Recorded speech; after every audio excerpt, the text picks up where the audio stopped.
Her mother was abandoned by her children and starving, but a stranger changed her life.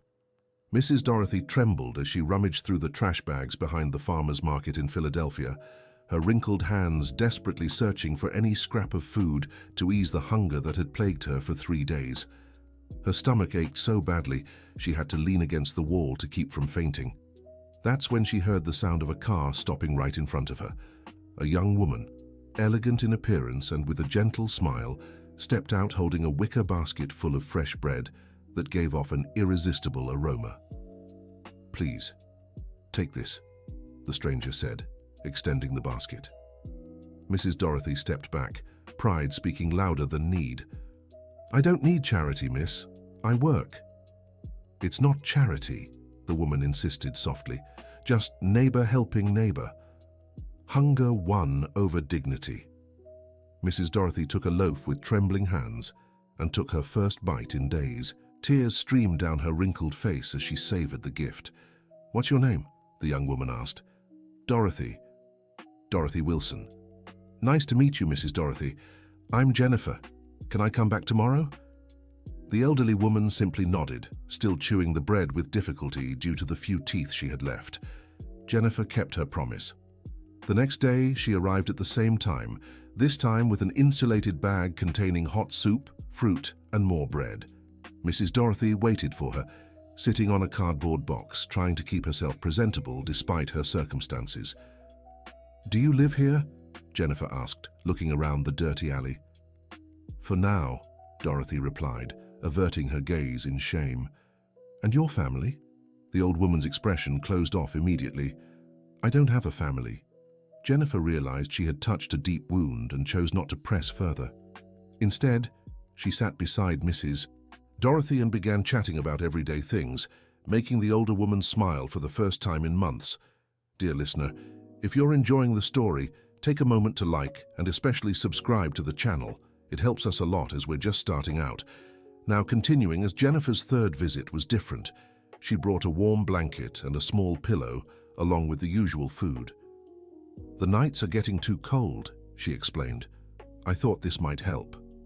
Mrs. Dorothy clutched the blanket to her chest, feeling an emotion she hadn't experienced in a long time. Someone cared about her. "Why are you doing this for me?" she asked, her voice thick with emotion. "Because you remind me of someone very special," Jennifer replied, but didn't elaborate. As the days passed, Jennifer's visits became the highlight of Mrs. Dorothy's existence. The young woman always arrived at 5 in the afternoon, punctually, bringing not just food but also conversations that warmed the old woman's heart. During one of these talks, Mrs. Dorothy casually mentioned she had been a seamstress for 40 years of her life. A seamstress? Jennifer's eyes lit up strangely. "What kind of work did you do?" "A bit of everything. Party dresses, wedding gowns, alterations. My hands were always good with needle and thread." Jennifer fell silent for a long moment, as if processing something important. "Would you like to sew again?" "At my age?" Mrs. Dorothy laughed bitterly. "These hands aren't good for fine work anymore." "I'm sure they are." The next day, Jennifer arrived with a surprise. Along with the usual food, she brought a small box containing colorful fabrics, thread, needles, and a pair of small scissors. "I have a proposal," Jennifer said, sitting on the cardboard box beside the old woman. "How about doing some sewing for me? I can pay well." Mrs. Dorothy picked up one of the fabrics, a soft baby blue cotton, and examined it carefully. Her hands, though shaky, still recognized the quality of the material. "What kind of work?" "Simple embroidery. Flowers, little birds, delicate things. I have a small shop and always need custom pieces." The elderly woman hesitated. It had been over 5 years since she'd last touched a needle. "What if I can't do it anymore?" "Then we'll keep trying until you can." With tears in her eyes, Mrs. Dorothy accepted the offer. That same afternoon, she began embroidering a small rose in the corner of a white handkerchief. The first stitches came out crooked. Her hands hadn't yet regained their former steadiness. But Jennifer encouraged her to keep going. "It's looking beautiful," she lied kindly. "No need to fool me, dear. I know it's ugly." "It's just the beginning. Rome wasn't built in a day." Mrs. Dorothy laughed for the first time in ages at the funny expression. Over the next week, the transformation was astonishing.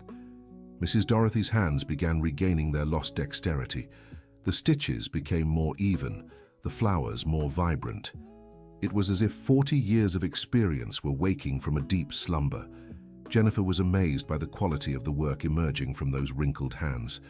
"Where did you learn to embroider like this?" "From my mother. She used to say a seamstress's hands hold stories. Every stitch is a memory, every line a feeling." "Your mother was wise." "Yes, she was. It's a shame times have changed. Nowadays, no one values handiwork anymore." Jennifer grew thoughtful, but said nothing. One afternoon, as Mrs. Dorothy focused on a more elaborate piece, she noticed a peculiar scar on Jennifer's right hand, a small crescent-shaped mark between her thumb and index finger. The scar felt strangely familiar. A shiver ran down Mrs. Dorothy's spine, as if an ancient memory was struggling to surface. "How did you get that scar?" she asked, pointing to Jennifer's hand. The young woman quickly hid her hand behind her back, visibly flustered. It was an accident when I was little." "What kind of accident?" "It's not important." Jennifer changed the subject quickly. "How's the embroidery coming?" Mrs. Dorothy sensed her discomfort and decided not to press, but the scar lingered in her mind for the rest of the day. Jennifer's orders grew more elaborate and frequent. She brought finer fabrics and requested more complex embroidery. Mrs. Dorothy thrilled at each new challenge, feeling useful again after so long. The payments improved too. Jennifer always left a generous amount, enough for the elderly woman to buy her own meals and basic necessities. "You're paying too much," Mrs. Dorothy protested one afternoon. "I'm paying what's fair. Quality work has its price." "But this much could buy a ready-made piece in any store." "But it wouldn't be the same. What you do is art, Mrs. Dorothy. It's one of a kind." The elderly woman's chest warmed at the praise. How long had it been since someone recognized her worth? It was on a rainy Thursday that everything began to unravel. Mrs. Dorothy was putting away her sewing supplies when she saw a well-dressed woman approaching down the alley. It was her eldest daughter, Barbara. "I thought I'd find you in some pitiful place, but I never imagined it'd be this bad," Barbara said, looking around in disgust. "What do you want here?" Mrs. Dorothy asked, trying to hide the embroidery.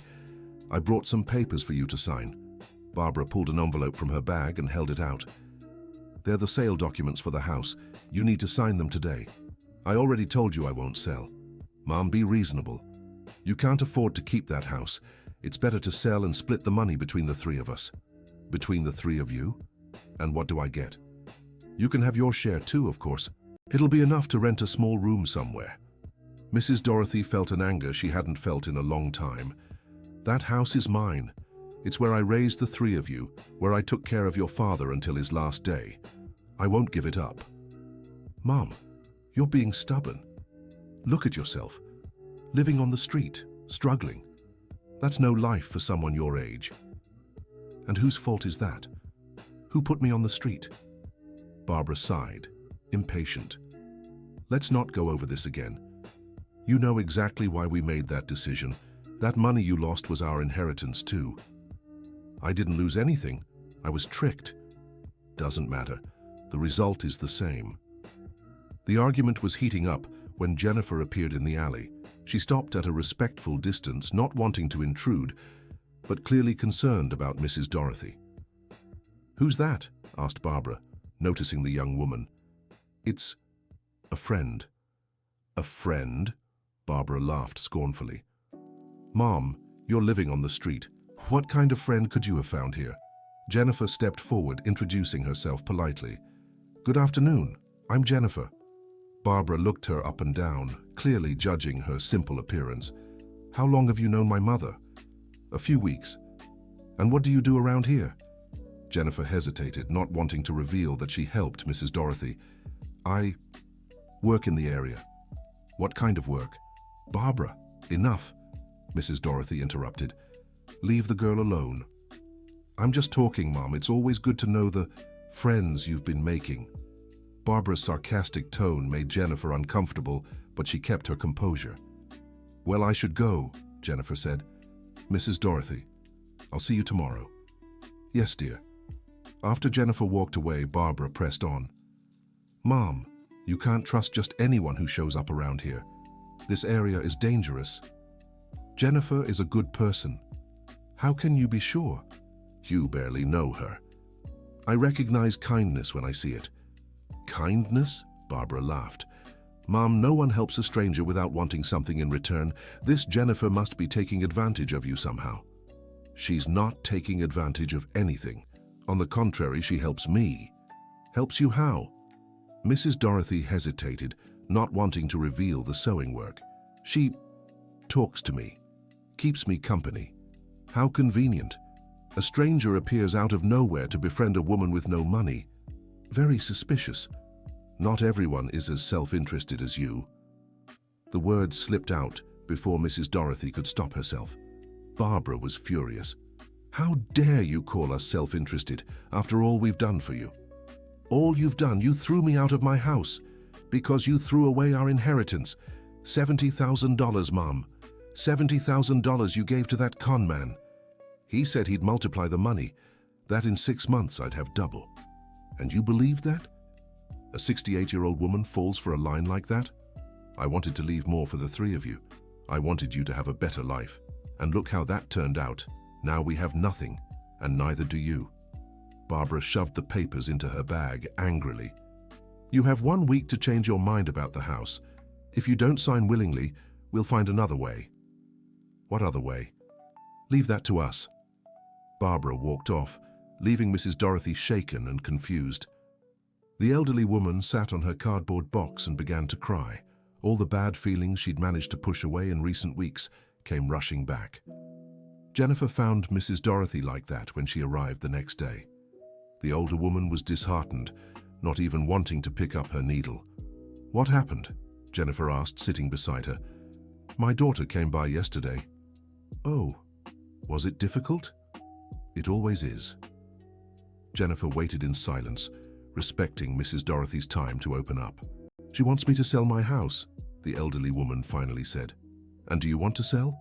Of course not. That house is all I have left of my life. It's where all my memories are. Then don't sell. It's not that simple. There are 3 of them against 1. And I'm just a foolish old woman who lost the family's money. Jennifer watched the pain etched on Mrs. Dorothy's wrinkled face. Would you like to tell me what happened? Mrs. Dorothy hesitated. She had never shared the full story with anyone outside the family. Are you sure you want to hear it? It's a sad story. I have time. And so, for the first time in months, Mrs. Dorothy opened her heart completely. She spoke about the scam she fell for, how a well-dressed man convinced her to invest her savings in a miracle scheme. She talked about discovering she had lost everything, about her children's reaction, about the day they kicked her out of the house. They said I had to learn the consequences of my actions, she said, her voice breaking. That they wouldn't support me anymore after the foolish thing I did. And since then, you've been living on the streets? For 8 months. Jennifer stayed silent for a long time, absorbing everything she had heard.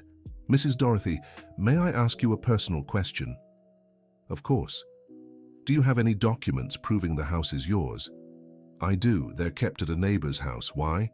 Just curious. But Jennifer wasn't just curious. That same night, she made some important calls. Dear listener, if you're enjoying the story, take a moment to like and especially subscribe to the channel. It helps us a lot as we're just starting out. Now continuing. The next day, Jennifer brought a surprise for Mrs. Dorothy. Instead of the usual fabrics, she carried a small briefcase. I have a different proposal today, she said, opening the briefcase to reveal fabrics of the highest quality. I need a very special piece of work. Mrs. Dorothy picked up one of the fabrics, a golden satin that shimmered softly in the afternoon light. This must cost a fortune. It does. That's why I need someone truly talented to work with it. What would you like me to make? A complex embroidery, a full scene, little birds, flowers, butterflies, something that tells a story. A story. The story of a woman who faced hardships but found the strength to start over. Mrs. Dorothy was moved by the proposal. It'll take weeks to finish something like this. That's fine. and the payment will match the work. $500. The elderly woman nearly fainted at the amount.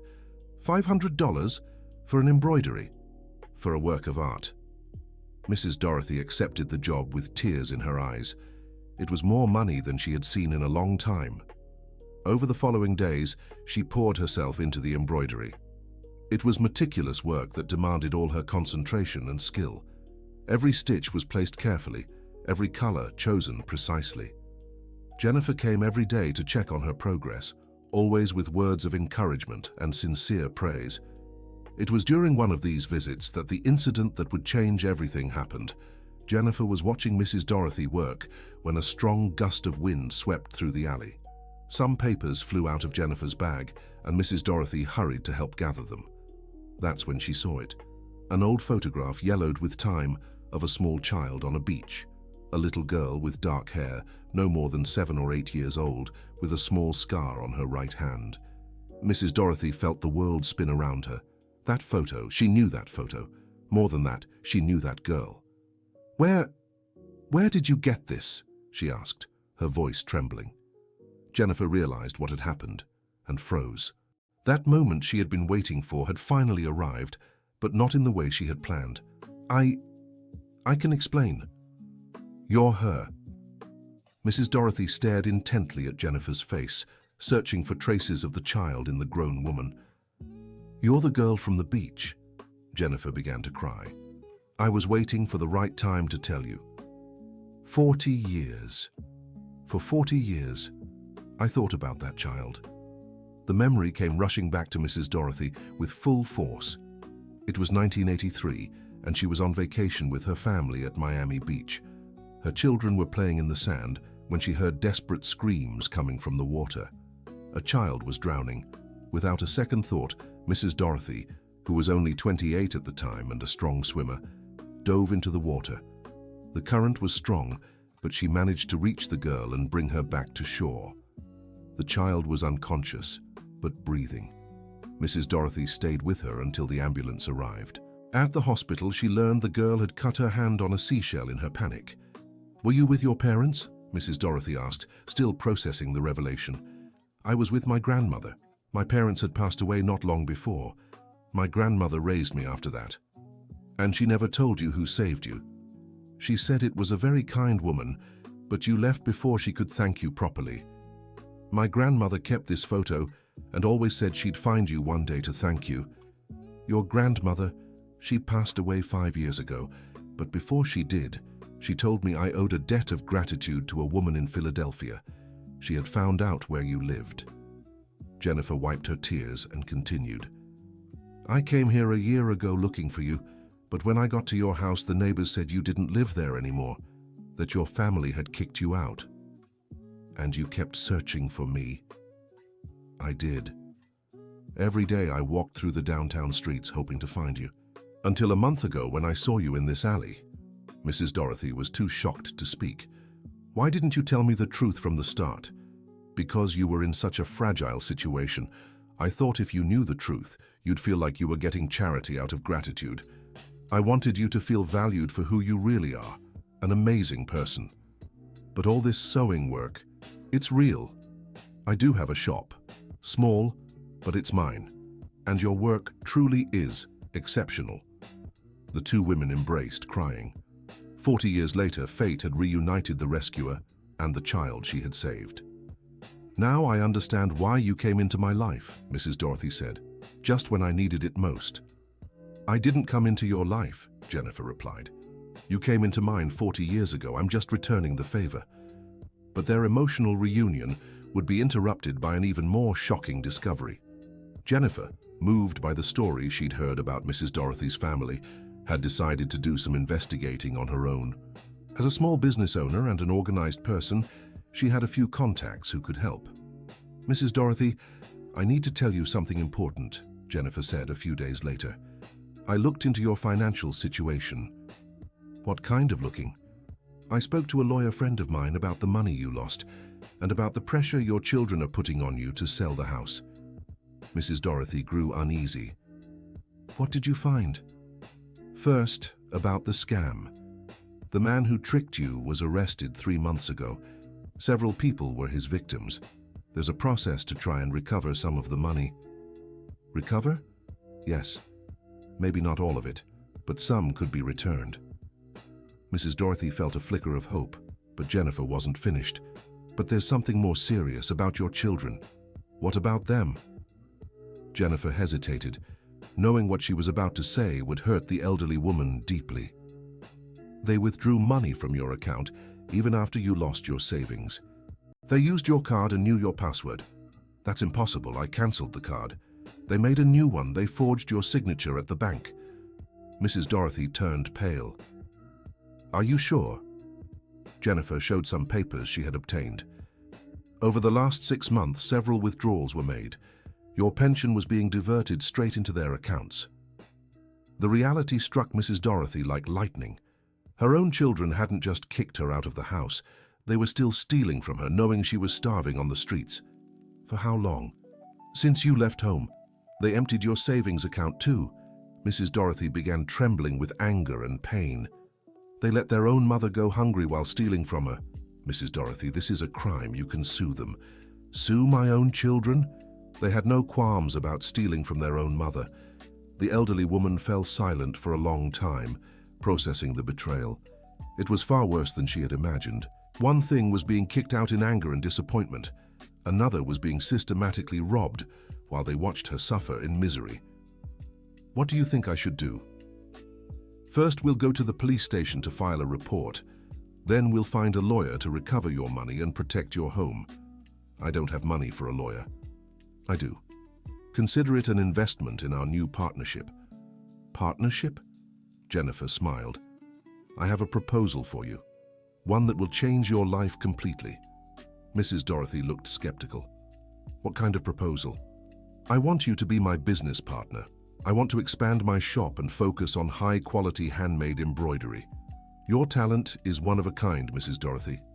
We can build something amazing together. A partner, but I have nothing to invest. You have something far more valuable than money. You have skill, experience, and a rich life story. It's your hands that will create the pieces we'll sell. The proposal left Mrs. Dorothy stunned. In just a few days, she had gone from a trash collector to a business partner. And where will I live? I can't work while homeless. I've already thought of that. I have a small apartment above the shop. It has a living room, a bedroom, and a kitchen. It's not luxurious, but it's clean and safe. You've thought of everything. I've had 40 years to plan. The following days were a whirlwind. Jennifer and Mrs. Dorothy went to the police, found a lawyer, and began organizing all the paperwork needed to prove the theft by her children. The lawyer, an experienced man named Mr. Thompson, was outraged by the case. This is one of the clearest cases of embezzlement I've ever seen, he said. They didn't even bother to hide the crime. How long will it take to resolve? Mrs. Dorothy asked. To stop the withdrawals, just a few days. To recover the stolen money, a few weeks. And to protect your home from forced sale. I can get an injunction immediately. The first sign things were changing came when the bank called Barbara, informing her that their mother's account had been frozen due to suspected fraud. Barbara called her siblings in a rage. The old lady found out about the withdrawals, she said over the phone. Richard, the middle child, didn't grasp the severity. Relax, sis. What's she gonna do? She can't even afford a lawyer. Someone's helping her, I'm sure of it. Who? Probably that woman who's been with her. I knew something was off. Michael, the youngest, was more worried. What if she actually sues us? She won't, Richard said dismissively. She's our mother. Deep down, she still loves us. How wrong they were. The first hearing was scheduled for a Monday morning. Mrs. Dorothy was nervous but determined.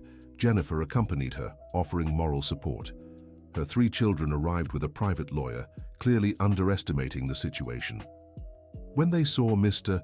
Thompson representing their mother, they realized things were more serious than they had imagined. Mom, said Barbara, trying for a conciliatory tone, what's this about a lawsuit? We can talk and sort everything out as a family. Family? Mrs. Dorothy stared straight at her. Family doesn't steal from their own mother. We didn't steal anything. We just used the money you would have spent anyway, Richard tried to justify. "Mom, we didn't know you were struggling," he added. "Of course you knew. You saw me in that alley multiple times. We thought you chose to live like that." The lie was so absurd that even their lawyer seemed embarrassed. Mr. Thompson presented all the evidence: bank statements, forged signatures, account transactions. The case was indisputable. "Your Honor," he said to the judge, "the defendants not only forced the victim out of her home after she fell victim to a scam, but also systematically took her pension and savings. The victim spent 8 months homeless, while her children financially benefited at her expense." The judge was visibly disturbed by the case. "In all my years on the bench, I've rarely seen such a deplorable case of family neglect," he said. "I order the immediate return of all wrongfully taken funds, plus compensation for emotional damages. The plaintiff's home is protected from any forced sale attempts." Mrs. Dorothy's children were shocked by the ruling. Not only would they have to return the stolen money, but they'd also have to pay substantial compensation for emotional damages. But Mrs. Dorothy's greatest victory wasn't financial, it was moral. For the first time in months, she felt respected and valued. Dear listener, if you're enjoying the story, don't forget to like and especially subscribe to the channel. It helps us a lot as we're just starting out. Now, continuing. With the legal matter resolved and her dignity restored, Mrs. Dorothy could fully dedicate herself to her new business with Jennifer. The shop, located in a bohemian neighborhood of Philadelphia, was renovated to accommodate a handmade embroidery workshop. Jennifer hadn't lied about her business talent. Within weeks, she had secured contacts with high-end boutiques interested in Mrs. Dorothy's unique embroidery. "How did you get these clients so fast?" the older woman asked, impressed by the incoming orders. "Grunt work," Jennifer replied. "I went store by store, showed photos of your work, and explained that it was handmade by an experienced artist." "An artist? No one's ever called me that before." "Because they never saw your work through the right eyes." The first big order came from a downtown boutique that wanted 10 embroidered blouses for a special collection. The deadline was tight, just 3 weeks, but the payment was worth it. $3,000. "Can you finish all of this in time?" Jennifer asked, concerned. "I'll do what the old embroiderers used to do," Mrs. Dorothy replied with a smile. "I'll teach other women and we'll work together." "Other women?" "I know several ladies in the neighborhood who can embroider. They're out of work, just like I was. We can form a team." The idea excited Jennifer. Within days, they had gathered 5 experienced seamstresses, all in their 60s, all in need of income. Mrs. Margaret had been a factory seamstress for 30 years before being laid off for cost-cutting. Mrs. Elizabeth used to do embroidery for others, but her clients had dwindled with the rise of industrial machines. Mrs. Ruth was a widow who supplemented her income by doing hems and small repairs. "Ladies," said Mrs. Dorothy at the group's first meeting, "let's show this city that experience doesn't retire." The workshop atmosphere became magical. The 5 women worked together, chatting, laughing, sharing techniques and life stories. Each brought her own specialty. Mrs. Margaret was an expert in finishing touches. Mrs. Elizabeth mastered raised embroidery. Mrs. Ruth had a gentle hand for delicate work. Jennifer watched this transformation with emotion. It wasn't just a business being born, it was a community of women who had regained purpose and dignity. The delivery of their first order was an absolute success. The boutique owner was so impressed with the quality that she immediately placed another order, this time for 20 pieces. "I've never seen such perfect embroidery," she said. "It's masterful work." "It's the work of masters," Jennifer corrected. "Several masters." Word spread quickly in the local fashion scene. Soon, independent designers began seeking out the workshop for special projects. A famous designer from Philadelphia commissioned a fully hand-embroidered wedding dress for the daughter of an important businessman. The wedding dress project would be the group's biggest test. It was a complex piece, taking 2 months to complete and earning them $15,000. "Can we really do this?" asked Mrs. Margaret, slightly apprehensive. "Of course we can," replied Mrs. Dorothy. "Together, there's no job we can't handle." Over the next 2 months, the workshop became a true dream factory. The dress was a work of art, pure silk embroidered with gold and silver threads, depicting roses and foliage that looked alive. Each woman specialized in a part. Mrs. Dorothy embroidered the main roses. Mrs. Elizabeth handled the leaves. Mrs. Margaret took care of the finishing, and Mrs. Ruth worked on the small details that made all the difference. Jennifer documented the entire process, taking photos and videos for the shop's social media. The public response was astonishing. Hundreds of likes, glowing comments, and new interested clients. "I think you're becoming famous," Jennifer said, showing them the comments on her phone. "Famous at our age?" Mrs. Dorothy laughed. "Age doesn't matter when you have talent." The big day of the dress fitting arrived. The bride, her parents, and the designer came to the workshop for the final fitting. When the young woman put on the dress, everyone fell silent. "My God," whispered the bride's mother. "It's the most beautiful thing I've ever seen." The dress draped perfectly. The embroidery shimmered under the light. Every detail was flawless. It was more than clothing. It was wearable art. "How did you manage to make something so perfect?" asked the designer, amazed. "With love," Mrs. Dorothy replied simply. "And a lot of experience," added Mrs. Elizabeth. The designer was so impressed that she proposed a permanent partnership. She would provide the designs and materials, and the workshop would produce exclusive pieces for her brand. It would be a special line, she explained, luxury clothing with unique handmade embroidery. Each piece would be a limited edition. The offer meant financial stability for all the women in the workshop, a 2-year contract with guaranteed monthly payments. Mrs. Dorothy looked at her companions, all eager for her response. "We accept," she said, "on behalf of all of us." The following months were filled with prosperity and happiness. The workshop ran at full capacity, with orders coming in from all over the state. The partnership with the designer had opened doors to other stylists, creating a steady demand.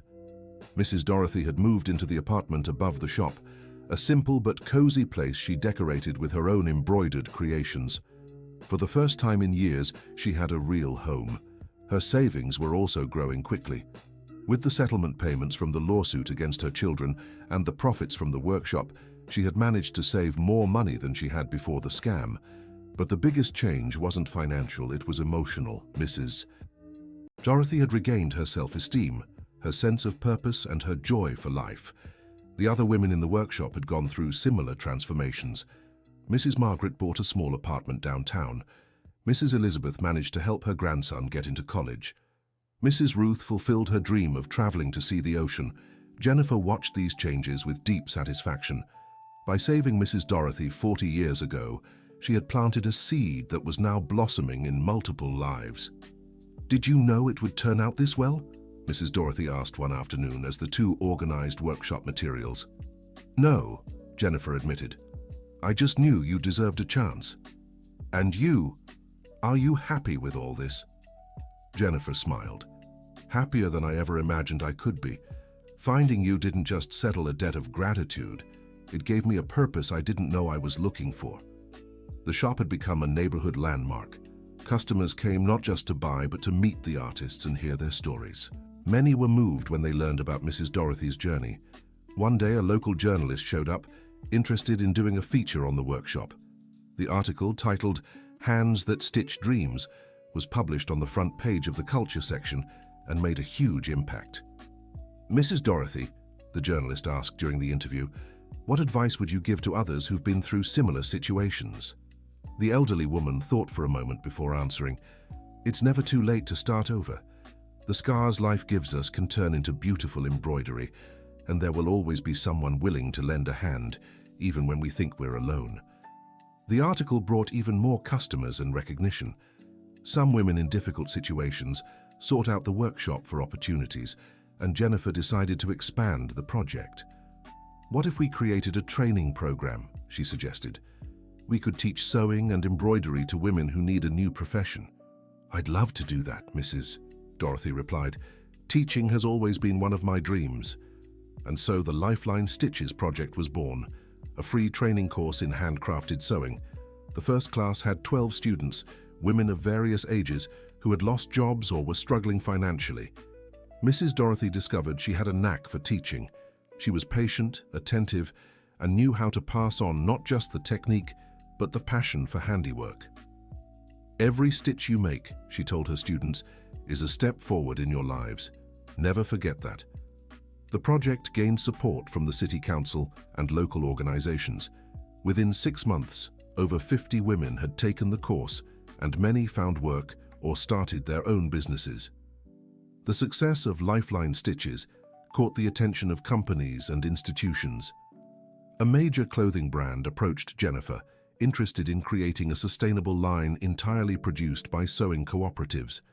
"This would be the ultimate recognition of handmade work," the company representative explained. "We want to honor traditional techniques and generate income for women's communities." The proposal represented an even bigger leap for the workshop. It would be necessary to expand, hire more women, and organize a larger-scale production structure. "What do you think?" Jennifer asked Mrs. Dorothy. "I think it's time to show the whole world what American hands can do." The expansion was carefully planned. The workshop moved to a larger space divided into sections: embroidery, sewing, finishing, and quality control.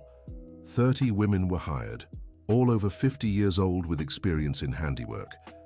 Mrs. Dorothy took on the role of general supervisor, responsible for maintaining quality and training new employees.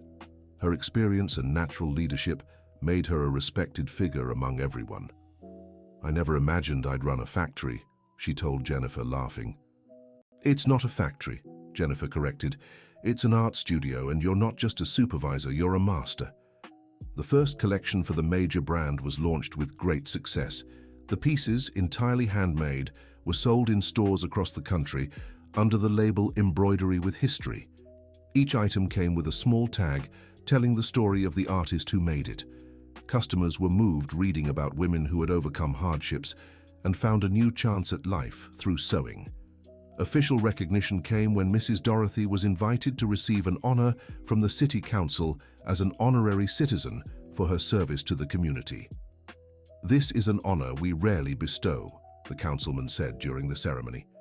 "Mrs. Dorothy represents the best of the human spirit, the ability to reinvent oneself, and in doing so, transform the lives of others." In her thank you speech, Mrs. Dorothy was visibly emotional.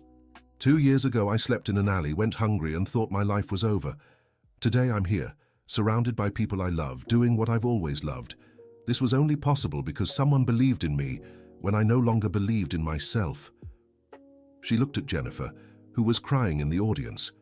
"Jennifer didn't just save me from hunger or the cold. She saved me from being forgotten.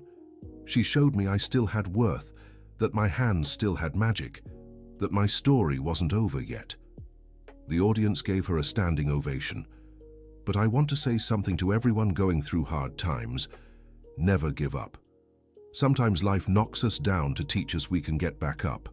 And when we do, we discover we're stronger than we ever imagined." The studio continued to grow, but Mrs. Dorothy made sure to keep the human values that had shaped it. Every new employee was welcomed as family, and every product was made with personal care. Her relationship with her children gradually changed. Michael, the youngest, was the first to seek her out to ask for forgiveness. The lawsuit had made him reflect on his actions. "Mom, I know there's no excuse for what we did," he said during a visit to the studio. "But I want you to know I deeply regret it." Mrs. Dorothy received him with the dignity of someone who had learned the value of forgiveness. "Michael, I've already forgiven you, not for your sake, but for mine. Holding on to bitterness would only hurt me. Would you let me try to be your son again? You never stopped being my son. You just lost the right to be my pride. That's something you can earn back if you want." Richard and Barbara took longer to accept the new reality, but eventually they also reached out to their mother. The reunions were difficult, filled with tears and apologies. "You hurt me deeply," Mrs. Dorothy said during one of these meetings. "But I've learned that the deepest wounds can bring the strongest healing. You took everything from me, but in doing so, you forced me to discover I was so much more than I ever thought." The reconciliation was slow and gradual, but genuine. The children began visiting their mother regularly, admiring her work, and understanding what they had nearly destroyed out of greed. Jennifer, who had witnessed this entire journey, was moved to see the fullness of the transformation. The woman she had saved at 8 years old had, in turn, saved her from a life without greater purpose. "Did you know it would end up like this?" Mrs. Dorothy asked one afternoon as the two organized the embroidery exhibition set to open at the end of the month. "I didn't know it would end," Jennifer replied, "because this isn't an ending, it's a beginning." The exhibition Hands That Tell Stories opened in a gallery in downtown Philadelphia. 40 embroideries created by Mrs. Dorothy and her companions told stories of resilience, love, loss, and new beginnings. And new. The centerpiece was a large panel embroidered collectively, depicting a tree with many branches. Each branch bore the name of one of the women from the workshop and a symbol representing her personal story. "This tree is all of us," Mrs. Dorothy explained at the opening. "Deep roots, branches that stretch, leaves that renew with each season. Every scar on our trunks tells a story of strength." The exhibition was an absolute success. Art critics praised the technical skill and emotional depth of the work. Several pieces were sold to collectors, and the money was reinvested in the social project. More important than the commercial success was the artistic recognition. For the first time, the embroiderer's work was being treated as legitimate art, not just craft. "Finally," said Mrs. Elizabeth, watching visitors admire their creations, "finally, someone understands that this is art." The impact of the exhibition reached New York and Los Angeles. Invitations for shows in other cities began pouring in, solidifying the group's national recognition. A year after the workshop's opening, Jennifer and Mrs. Dorothy sat in the small garden they had created behind the building. It was late afternoon, and they watched the other women finishing up their work for the day. "Are you happy?" Jennifer asked. "Happier than I ever thought possible again," Mrs. Dorothy replied. "And you?" "Fulfilled. For the first time in my life, I feel like I'm doing exactly what I'm meant to do." They sat in silence for a moment, listening to the lively chatter of their fellow workers. "You know what amazes me most about all this," Mrs. Dorothy said. "What?" "How something so small could turn into something so big. You offered me bread. I embroidered a rose and look what it became." "It wasn't small," Jennifer corrected. "It was never small. When you saved me 40 years ago, you planted a seed of gratitude that grew into an entire tree. And now that tree is bearing fruit for dozens of other families. Do you think my mother would be proud? I'm sure she would, and your father too. And my children. They'll learn to be proud. Sometimes you have to lose something to understand its worth." The sun was setting, painting the sky pink and gold. The women began putting away their materials, saying goodbye with warm hugs. "Tomorrow's another work day," Mrs. Dorothy said, standing up. "The best work in the world," Jennifer added, "embroidering dreams. And making some come true, too." As they walked back to the workshop, Mrs. Dorothy reflected on the journey she had taken. 2 years earlier, she had been broken, hopeless, abandoned by her own family. Now she had purpose, a chosen family, a life that made sense.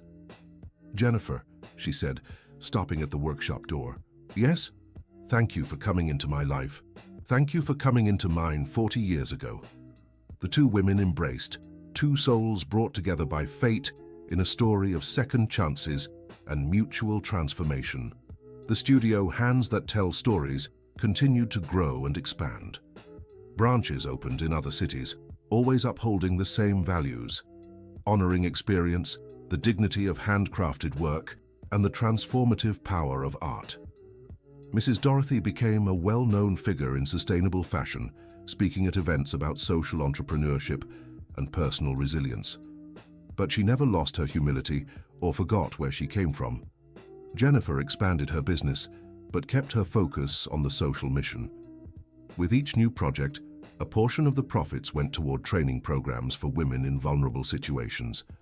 The two remained inseparable, partners in every sense, in business, friendship, and their mission to change lives through dignified work. And so a story that began with a loaf of bread offered in a dark alley grew into a network of hope that touched hundreds of lives. Because sometimes The greatest transformations start with the smallest acts of kindness. The end. Now, tell me what you thought of this story of resilience and solidarity. Do you believe simple acts of kindness can truly transform lives, as they did for Mrs. Dorothy and Jennifer? Share your thoughts in the comments. Your opinion means a lot to us. And if this story touched your heart, don't forget to like and subscribe to the channel so you won't miss other inspiring stories of real people who found the strength to start anew. Your support makes all the difference.